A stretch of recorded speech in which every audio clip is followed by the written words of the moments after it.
Spirituel ne vient pas comme ça du jour au lendemain. Il y a des choses qu'on met en place. Il y a certaines choses, en tout cas dans le spirituel, dans les choses spirituelles, qui sont aussi le résultat de ce que l'on met en place, de notre investissement. Et donc c'est important de pouvoir investir dans sa vie spirituelle, et la prière, les moments avec Dieu, ou je peux dire les moments avec Dieu dans la prière et la parole, sont des investissements sûrs. C'est des placements spirituels, si je peux dire, vraiment sûrs, qui sont importants. Et plus on le fait, et qu'on arrive à persévérer dans ces habitudes-là, on va se rendre compte de la vie de Dieu. Pensez toujours à Psaume chapitre 1 qui nous dit que heureux l'homme qui ne s'assied pas en compagnie des moqueurs, mais qui trouve son plaisir dans la loi de l'Éternel.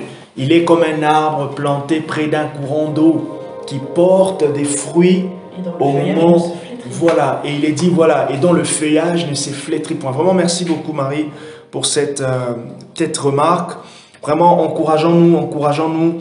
Je pense que, comme je disais au début, Dieu il est agréable, c'est savoureux, et je sais pas si je peux dire, il n'y a pas mieux, mais c'est tellement beau quand on grandit dans le Seigneur, on vit, on expérimente des choses. Plus on grandit, plus d'ailleurs c'est même ça l'objectif et des ministères, même l'œuvre de l'Esprit va dans ce sens-là, nous amener dans une croissance. Et Paul dit dans Éphésiens 4 que les 5 ministères opèrent pour nous amener à une stature. Et la croissance spirituelle, quelqu'un qui est mature spirituellement, c'est quelqu'un qui a une stature spirituelle. Okay. Et la stature spirituelle lui permet déjà, premièrement, la stature se voit dans son langage, dans son comportement, dans les fruits qu'il porte. Okay. Cette stature, on le voit. Et cette stature aussi produit ce qu'on peut constater comme une forme l'onction, une certaine présence quand il parle, quand il chante, quand il est en présence de l'ennemi. Barbara a dit quelque chose d'intéressant hier, et j'aimerais vraiment que ça soit aussi notre désir. Elle a dit, l'onction de Dieu doit être assez forte en nous, sur nous, pour que là où nous sommes, que l'ennemi ne reste pas caché. Je reprends. L'onction du Saint-Esprit, la présence du Saint-Esprit au milieu de nous, dans l'Église, mais aussi en chacun d'entre nous, doit être assez forte afin de ne pas laisser cacher l'ennemi. Vous imaginez, nous sommes 50 dans un endroit, quelqu'un, il est possédé, bon, vous comprenez l'expression possédé. Vous comprenez l'expression possédé. Alors, pour ceux qui nous suivent pour la première fois, rendez-vous sur notre page YouTube WSM Ministries 86 pour écouter ce message sur Sozo, la délivrance. Ok? Donc, l'onction de Dieu doit être tellement forte pour que Dieu puisse opérer, que chacun puisse bénéficier. Vous imaginez un peu? Là, j'ai pris un cas de la délivrance, mais je peux aller plus loin. La manifestation des dons. On peut encore en citer. Simplement la paix, la présence de Dieu. Cette paix. Vous venez, vous sortez du travail, vous êtes peut-être un peu tourmenté, ou il y a quelque chose qui vous a pas fait du bien, ça a été un peu lourd, mais vous arrivez dans le lieu où là où 2 ou 3 sont assemblés en son nom, vous mettez simplement, vous participez, vous asseyez, et là, il y a comme le poids, le fardeau part. Ça, là où Dieu est. Et ça, c'est quelque chose que nous devons toujours désirer. Toujours désirer. Et vous savez, pour suivre Dieu, c'est un peu comme ce qu'on appelle des objets à usage unique. Usage unique, ça veut dire ne peut pas être utilisé deux fois. Et poursuivre Dieu, c'est un peu comme l'usage unique. Je vous donne un exemple pour vous faire comprendre ma pensée. Mardi, vous étiez à fond. C'était beau. Mardi. Mercredi, c'est mercredi. Vous devez aussi être à fond. Ainsi de suite, jeudi. Donc, chaque jour, le Seigneur, on doit implorer cette grâce à Dieu pour que nous soyons à fond. Donc, je ne veux pas prendre la force de mercredi pour amener ça à mardi. Non, plutôt à jeudi. Mercredi doit être un tremplin pour jeudi et jeudi doit être un tremplin pour vendredi, ainsi de suite. Ah, vous allez peut-être me dire que c'est vrai que des fois dans la pratique, c'est pas toujours ça. C'est pas un problème.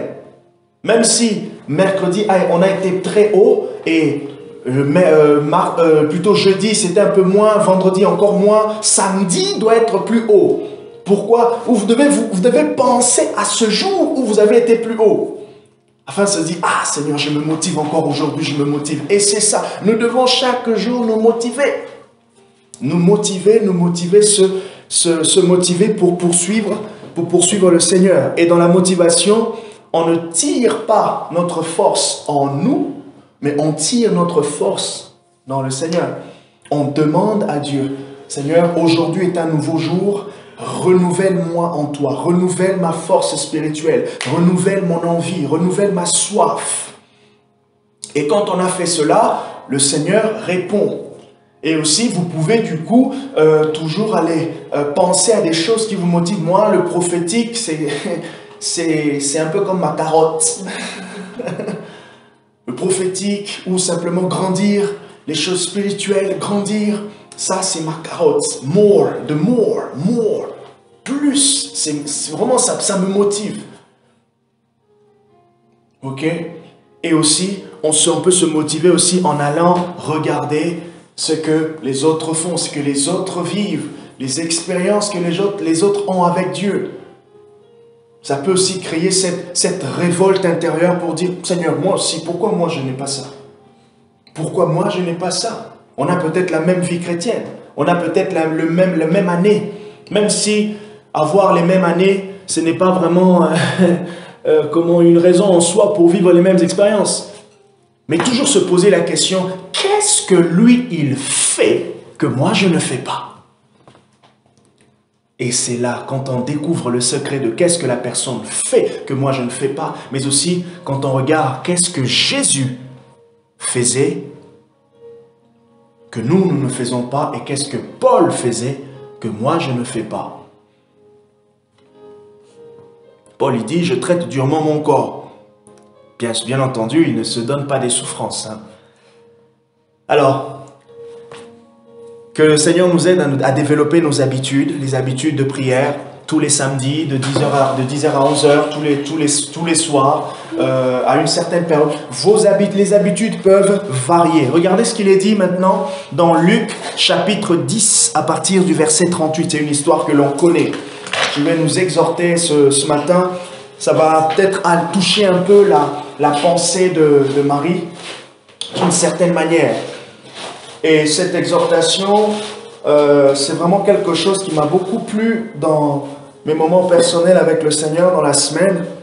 Et je veux nous parler de la part, la portion, je dirais, voilà, la portion que nous avons en Christ. La portion que nous avons en Christ. Cette portion est une portion spirituelle, cette portion est une portion véridique, cette portion est une portion vivante. Luc chapitre 10, le verset 38, une histoire que nous connaissons.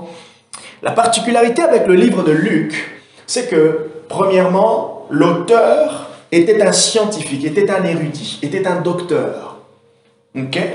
Deuxièmement, la manière dont il a classé, il s'est inspiré, la manière dont il a écrit, il le dit dans le chapitre 1, il est allé vers des témoins. oculaire. Donc Luc, il a fait un peu ce qu'on peut appeler aujourd'hui comme une investigation. Il a interrogé les personnes qui ont vécu avec Jésus. Et donc, on peut dire par là que dans l'évangile de Luc, lorsque vous lisez, l'arrière-plan, c'est qu'il y a deux sources. Premièrement, il y a l'inspiration de l'Esprit. Il y a une source spirituelle, le Saint-Esprit. Deuxièmement, il y a une source naturelle, qui sont les personnes qui ont expérimenté, qui ont vécu avec Jésus.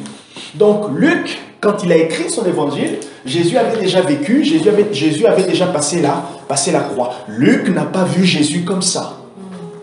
C'est intéressant, deux sources. Et d'ailleurs, j'ouvre une parenthèse pour dire qu'il y a généralement deux sources dans la révélation de Dieu.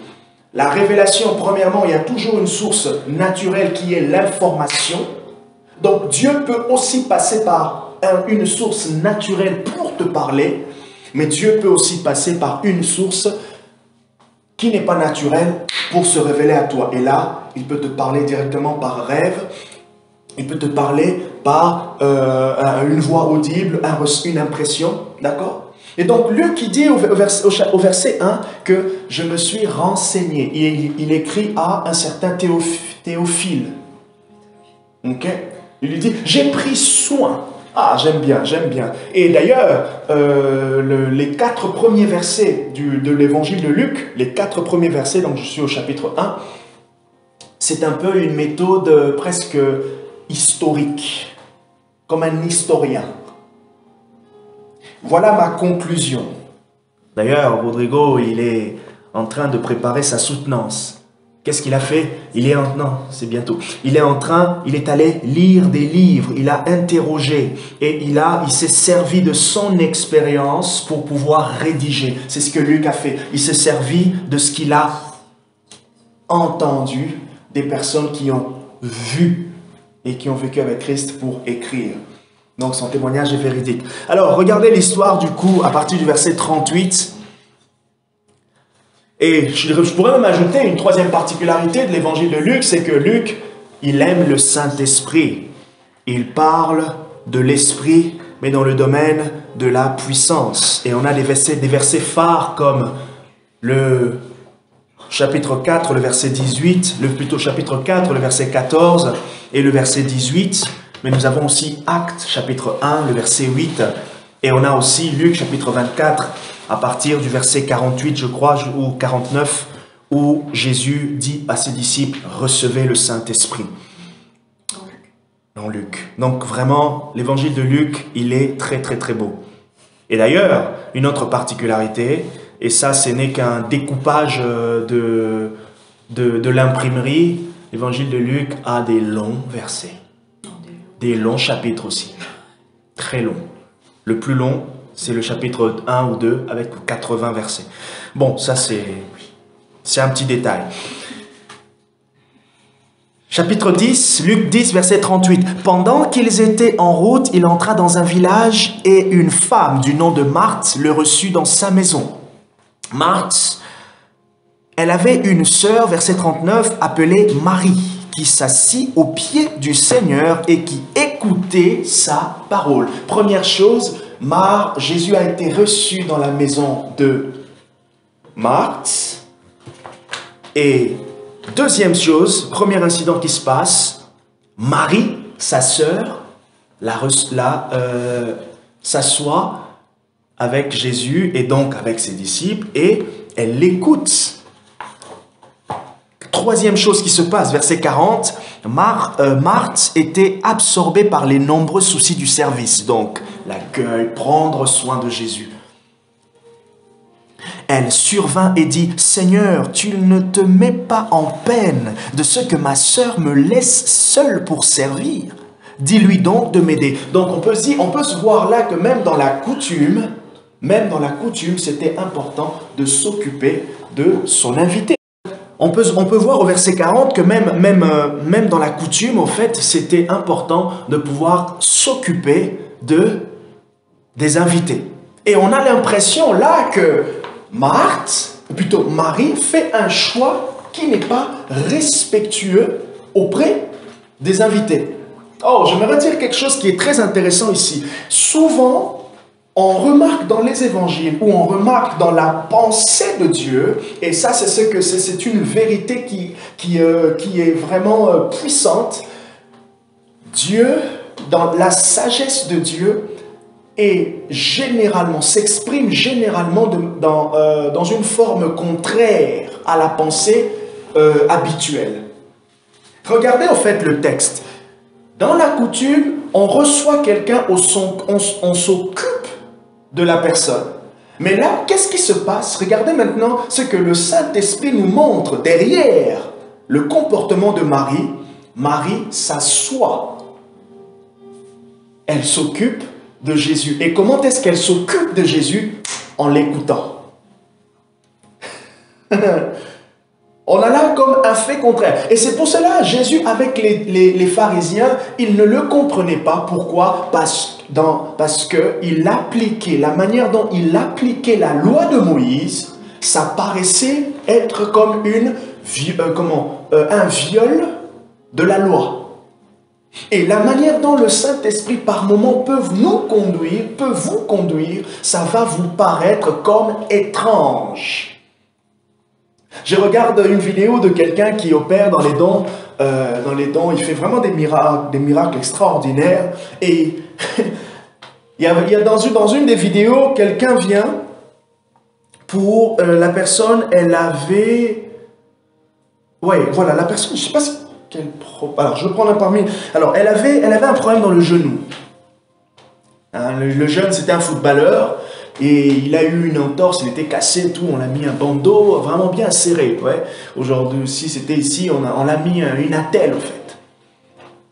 Et il lui pose la question, c'est quoi ton problème? La personne explique, et d'accord. Il regarde la personne, il dit, tu vas te guérir? Oui, ok, d'accord. Il dit, amenez-moi l'huile.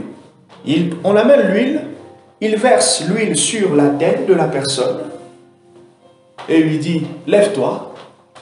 Bouge ton pied. Non, après avoir versé l'huile, il a imposé sa main. Il a imposé sa main pendant 30 secondes. Et après, il a dit, lève-toi, fais ça, marche, c'est bon, c'est fini. Je veux dire, grand maximum, 1 minute 30. 1 minute 30. J'ai vu une autre vidéo où la personne vient, la personne avait un problème, il lui regarde.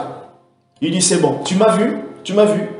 Tu es devant moi, tu m'as vu? Oui, ok, c'est bon, t'es guéri, vas-y. La personne revient, elle était guérie. Je peux même vous donner une autre preuve biblique. 2 Rois, chapitre 5. Vous connaissez l'histoire de Naaman? Naaman, le chef de l'armée, il rencontre le prophète Élisée. Le prophète Élisée lui dit, va te laver dans la mer 7 fois. Te tremper 7 fois. Dans le Jourdain. Te tremper 7 fois. Naaman... il a douté. Naaman s'est dit, ah bon? C'est trop facile, voilà. Et c'est généralement l'expression. Et donc, regardez comment Marthe, elle se... Ah, mais pourquoi Jésus, tu ne t'inquiètes pas? Ok? Et souvent, quand on dit à Dieu, c'est trop facile, il faut faire attention parce que c'est à ce moment-là que nous sommes en train de passer à côté de notre guérison. Et les voies de Dieu sont insondables, nous dit la Bible, nous dit la parole dans Ésaïe, je crois. Les voies de Dieu sont insondables. Ça veut dire que personne ne peut les connaître. Alors, quand est-ce qu'on connaît les voies de Dieu? Quand le Seigneur, premièrement, t'y conduit, et deuxièmement, quand le Seigneur te donne la révélation. Et c'est pour cela, le don du discernement des esprits est très important parce que le don du discernement, c'est quelque chose où Dieu te conduit, Dieu te montre. Et donc, quand le Saint-Esprit s'exprime et qu'il veut faire quelque chose, il donne une indication. Voilà pourquoi les dons spirituels, c'est notre force, c'est nos moyens d'être efficaces dans le terrain de Dieu. Verset 41, Jésus, il fallait qu'il puisse répondre à Marie pour lui dire « Hey Marie, j'aimerais t'aider à être un tout petit peu spirituel. » Et qu'est-ce qu'il lui dit? Le Seigneur lui répondit, verset 41, « Marthe, Marthe, tu t'inquiètes et tu t'agites pour beaucoup de choses. Or, une seule chose est nécessaire. Marie a choisi la bonne part qui ne lui sera pas ôtée. Rappelez-vous, je vous ai dit la dernière fois qu'il nous est difficile de pouvoir faire le bon choix. Il nous est difficile face à des choix importants de pouvoir savoir qu'est-ce qui est bon pour nous. Même dans le domaine de la prière, la Bible dit que nous ne savons pas quoi demander. Ah, je vais rentrer en retraite. Oui, je sais que je vais prier pour l'onction. D'accord. Mais comment est-ce que Dieu veut que j'approche le thème de l'onction? Ça, personne ne le sait. Et par expérience de ceux qui sont passés avant nous, de fois, on s'abandonne, on s'approche d'abord. Qu'est-ce qu'on fait? On vient d'abord dans le lieu où on vient d'abord dans le lieu où je suis avec Dieu et j'attends que Dieu puisse me conduire. Et c'est là que de fois vous entrez en prière simplement de fois avec un petit murmure.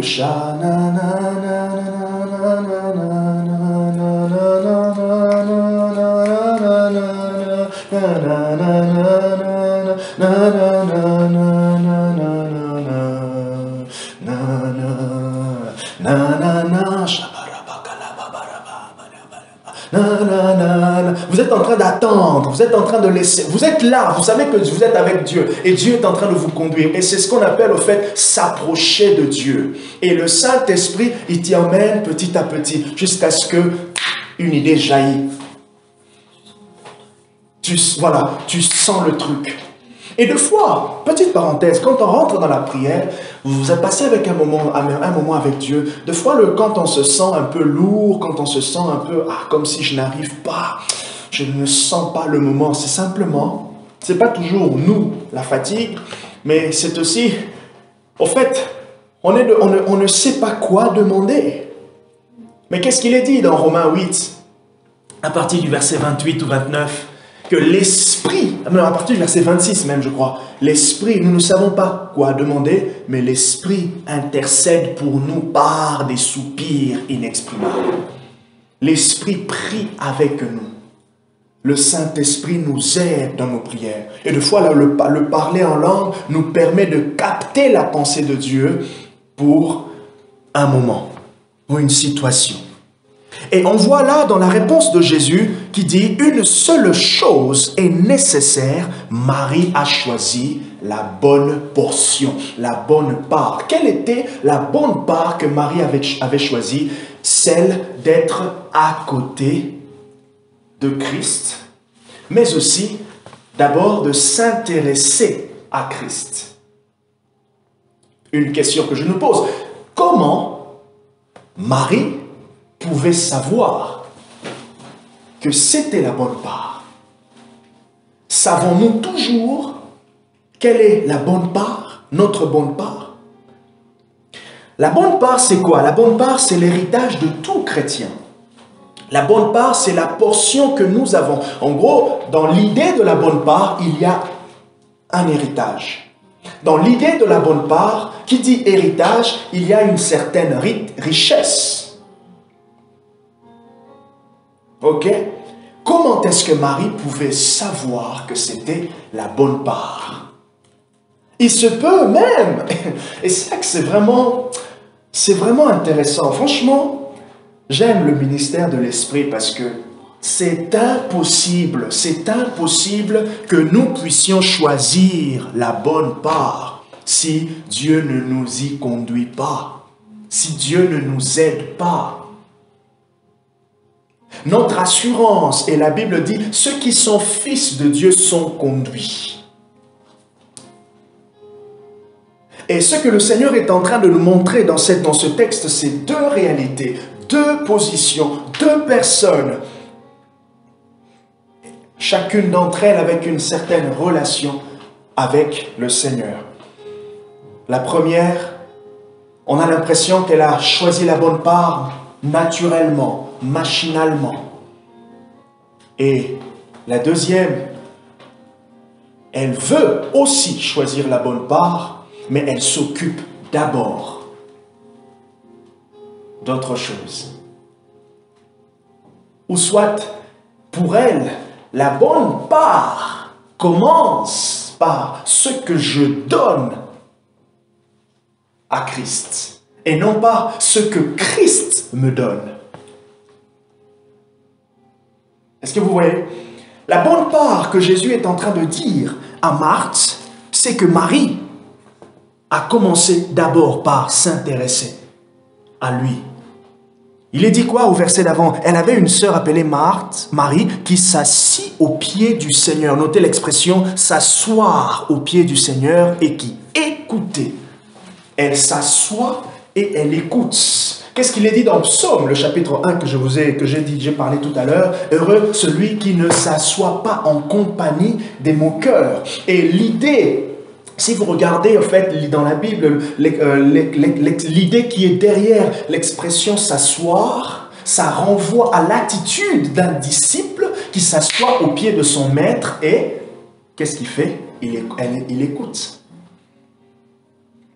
Et qu'est-ce que le Seigneur veut avec tout un chacun de ses enfants? Il veut ce caractère. Notre bonne part, c'est la part de s'asseoir d'abord.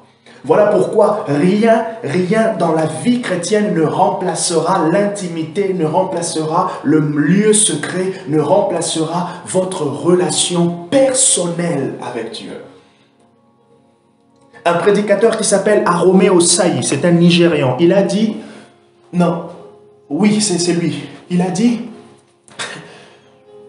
vous ne pouvez, ce n'est pas à l'église que vous allez développer votre vie de prière.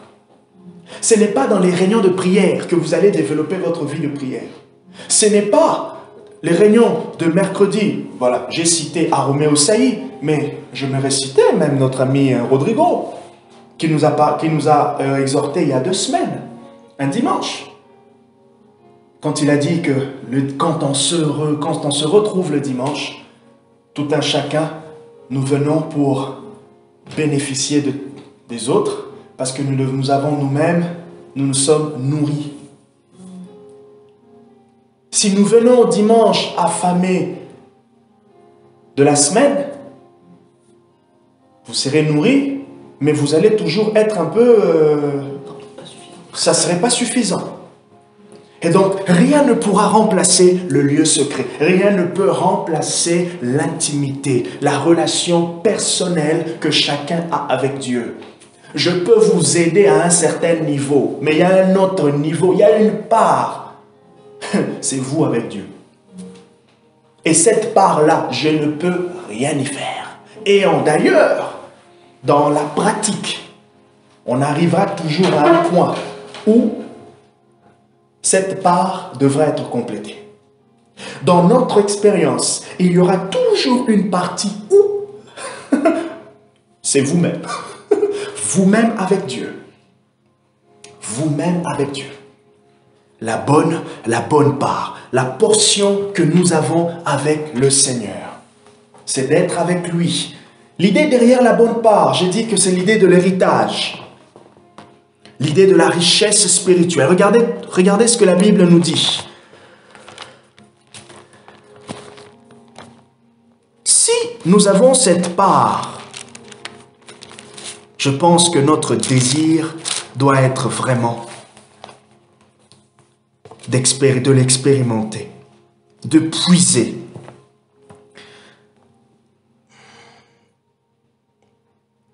Alors, je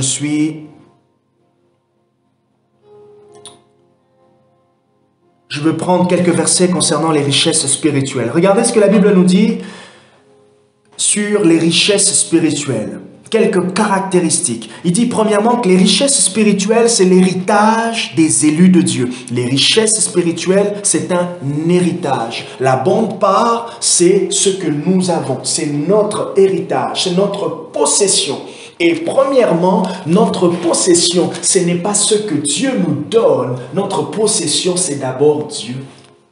Dieu est notre possession. Dieu est notre part. Et c'est ce que Jésus veut dire à Marie. Il a dit, elle a choisi la bonne part. Quelle était la bonne part? Vous et moi, on nous a prêché que la bonne part, c'était s'asseoir avec Christ. Ce n'est pas faux. Mais la bonne part, c'était d'abord Christ.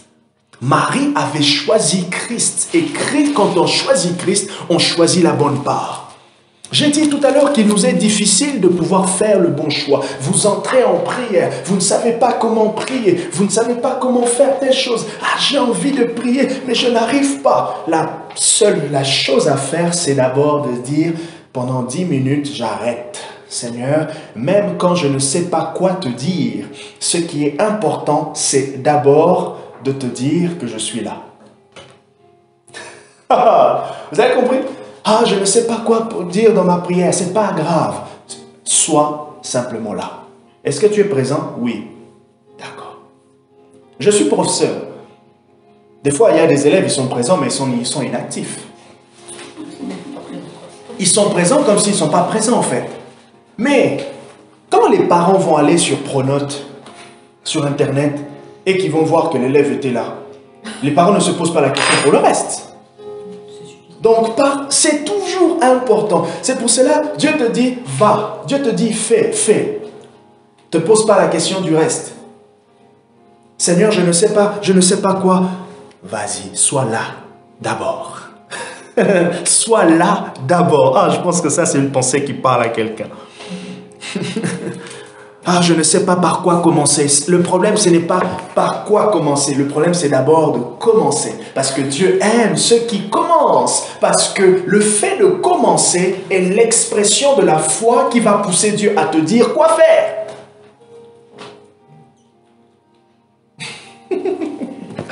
Oh, Shakabira Nina Mandari, Vania Bosch. La bonne part, c'est l'héritage. Donc, la bonne part, c'est l'héritage des enfants de Dieu. Jacques chapitre 2, verset 5. Écoutez, mes frères bien-aimés, Dieu n'a-t-il pas choisi les pauvres selon le monde? Regardez encore le contraste.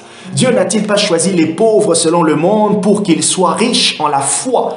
Qu'ils soient riches en la foi et héritiers du royaume qu'il a promis à ceux qui l'aiment. Bien sûr, ce texte ne veut pas dire que Dieu aime la pauvreté. Nous devons être pauvres matériellement pour être riches spirituellement. Non. Ce texte veut dire que Dieu est passé dans une sagesse spirituelle et il a exprimé de telle manière que ceux qui sont pauvres puissent bénéficier de la richesse qu'ils ont. Et Matthieu chapitre 5, je crois, soit le verset 3 ou le verset 6, Jésus dit, soit le verset 3 ou le verset 5, Jésus dit, « Heureux les pauvres en esprit ». Donc, ceux qui se considèrent qu'ils n'ont rien, si ce n'est que ce que Dieu peut leur donner. Et parmi les moyens dans lesquels nous pouvons grandir, la manière dont nous pouvons grandir spirituellement, c'est à chaque fois de se dire, Seigneur, continue à augmenter. Seigneur, je suis pauvre. C'est vrai, j'expérimente les dons, ta présence, mais je ne peux pas me limiter là. Seigneur, donne-moi encore. Dieu aime ceux qui sont vides et ils ont besoin de Dieu comme celui qui remplit. Ils veulent que Dieu remplisse. Et c'est une pensée contraire à l'orgueil, parce que l'orgueil dit « je suis suffisant ». Mais Dieu aime ceux qui disent « je suis insuffisant lorsque je n'ai pas ta part. J'aimerais d'abord avoir ta part, et c'est ta part qui exprime ma suffisance. Et en Jésus, en Christ, nous avons la part qui suffit pour le salut, la part qui suffit pour la vie de Dieu. La part. Et Marie avait saisi la part et elle a été conduite pour saisir la part. Ça n'a pas été fait. Elle n'a pas fait par elle-même. Non, elle a été conduite pour avoir une part suffisante. Et voilà pourquoi le verset 42, Jésus dit, cela ne lui sera pas ôté. La portion que nous avons en Christ ne nous sera pas ôtée. Parce que celui qui nous la donne, nous l'a donnée gratuitement. Celui qui nous la donne, nous l'a donnée gratuitement. Les richesses spirituelles, un deuxième texte, et là c'est Proverbe 10, 22, nous dit « La bénédiction de Dieu est la source des richesses spirituelles. » La bénédiction de Dieu. Et la bénédiction de Dieu n'est pas toujours naturelle. Proverbe 10, 22 dit « C'est la bénédiction de l'Éternel qui enrichit et il n'y ajoute aucun chagrin. » On connaît ce texte. La bénédiction de Dieu est celle qui enrichit et elle ne se fait suivre. Ça, c'est une autre version. Elle ne se fait suivre d'aucun chagrin. Des fois, on ne pense pas, mais le salut est une bénédiction. Le salut. Et le salut, c'est bien sûr connaître Dieu. Le salut, c'est bien sûr vivre la délivrance. Le salut, c'est avoir une part avec Dieu. Et ce texte est en train de nous montrer comment c'est beau et puissant d'avoir une part avec Christ. Une part avec Christ. Et nous avons une part avec Christ. Quand nous nous sommes convertis, quand nous sommes venus à lui, il nous a donné, il nous a permis d'avoir une part avec lui. Et un autre texte, je pense, et ça c'est dans, je pense c'est dans Colossiens, je pense, il dit, ou dans Éphésiens, nous sommes héritiers avec Christ. Nous sommes héritiers avec Christ. Mais héritiers de quoi? Héritiers des biens surnaturels, héritiers des biens spirituels. Quels sont ces biens spirituels? Le fait d'avoir, là maintenant je vous emmène dans Éphésiens chapitre 1 à partir du verset 3. Béni soit le Dieu de notre Père et Seigneur Jésus-Christ qui nous a bénis de toute bénédiction spirituelle dans les lieux célestes en Christ. Aïe, aïe, aïe, aïe, aïe, aïe. De toutes les bénédictions spirituelles dans les lieux célestes en Christ. Oh, et il commence à détailler maintenant. En lui, nous avons été choisis. Ah, en lui. Plus loin, il dit, nous avons l'esprit comme un gage. Le verset 13. Oh, béni spirituellement. La portion de Christ. Et quand j'étais en train de prier, j'ai dit, waouh, Seigneur, non, je ne peux pas m'approcher de toi en ayant la mentalité d'un pauvre. Non. C'est quoi la mentalité du pauvre? Seigneur, donne-moi, Seigneur, donne-moi, Seigneur, donne-moi, Seigneur, donne-moi, Seigneur, Seigneur. Et en fait, quand il dit donne, il pense qu'il n'a pas. Non, je demande parce que Dieu a déjà disposé cela. Voilà pourquoi oh, vous voyez, hein, vous avez compris, Chabrandeya. Je ne demande pas parce que Dieu doit maintenant se dire, Gabriel, tu es où? Marie vient de me demander, est-ce que tu es... Non. Je demande parce que j'ai. C'est dans mon héritage. Père, tu as promis l'Esprit. Tu as dit que tu me revêtiras de ton onction, de ta présence. Père, tu as dit que tu fortifieras ceux qui sont à toi. Alors regarde comment je suis là. Regarde comment je ne me sens pas fortifié. Parce qu'il y a une fois, j'ai connu la différence quand tu me fortifies. Alors Seigneur, j'aimerais retrouver cette force-là. Père, je demande que tu me fortifies. Alors Jacques dit, bien, tu as bien demandé.